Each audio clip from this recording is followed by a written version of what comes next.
the games. It's Friday, so Lydia... Let's start again. It's Friday, so Lila and I are going to the games. She wears cutoffs and her most intimidating smile. It's a reaction to the city, to the world.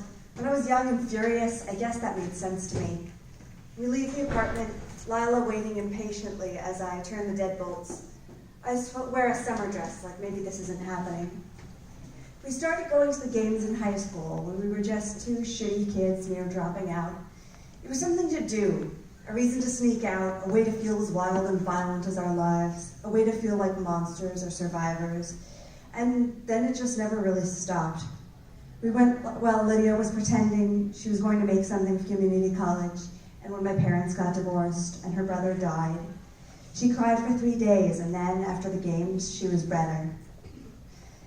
It's a 20-minute walk in the baking heat. It has to be pushing 100 degrees, but what else is new?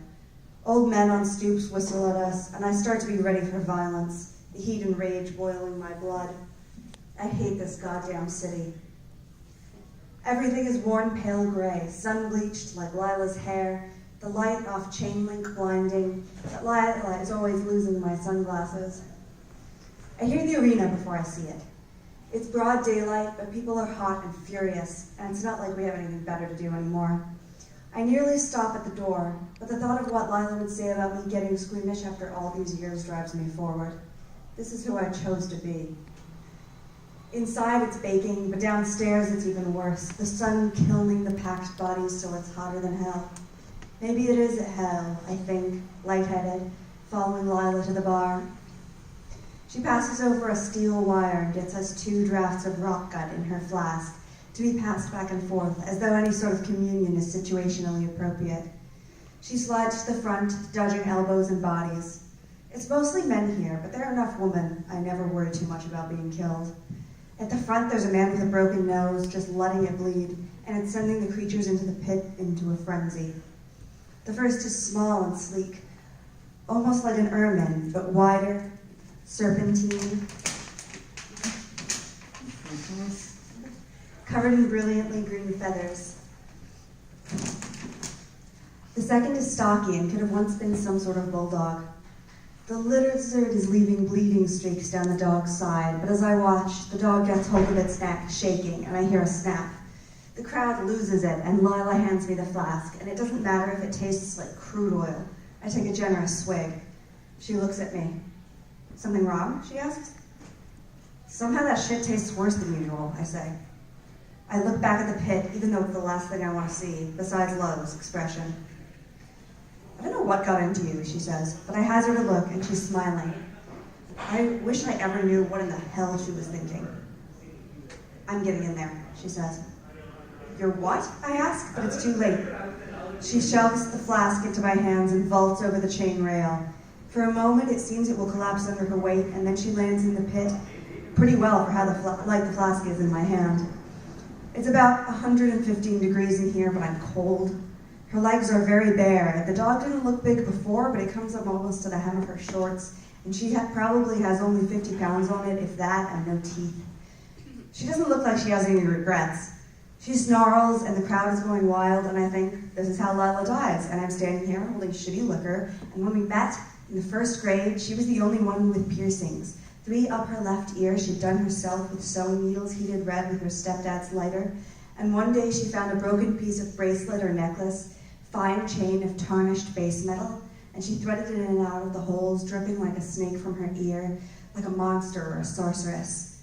In the pit, the dog is growling, but Lydia is drunk, furious, fearless. It rushes her all at once, and my heart tries to escape my throat before I stomp it back down. She kicks, her boot heavy, the steel toe meeting the dog's jaw with an awful thunk. And then I almost feel bad for the dog, even though it's a killer, because it didn't stand a chance. She's standing over it, kicking it to death, and then I wonder if this is really my life. I'm really watching a girl I've known for decades kick the shit out of a dog, even if it has teeth the size of a fist, and I think she's really going to kill it. But this is a business, and that's their prize fighter. 2 women that come in and haul Lila out, and she doesn't struggle. They give her her winnings and another shot and leave her at the bar. There's blood on her bare legs, and she looks out of breath and wild. She takes a moment to notice me. Can you believe they fucking stopped me? Can you fucking believe it, Marceline? If I was an animal, they'd let me kill whatever the fuck I want. She takes the shot. She looks flushed, feverish, and it really is too hot in here to be beating anything to death.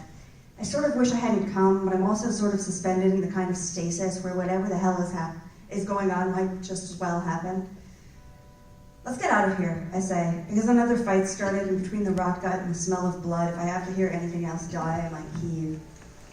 She follows me, for once, near stumbling but defiant, and when a man in the crowd reaches for her, I hear the crack of his fingers snapping. Outside in the sun, the blood on her skin is unbelievably stark, not even beginning to dry. She's still coiled, posture violent, looking around like she wants another fight, and I think I don't know her at all. Jack and I broke up, she says, looking out of the used car lot, gazed steely. I'm sorry to hear that, I say, even though I can't remember which of the dirtbags Jack was. I fucking hate being single, she says, starting furiously for home. I want to tell her I'm right here, but how good would it do?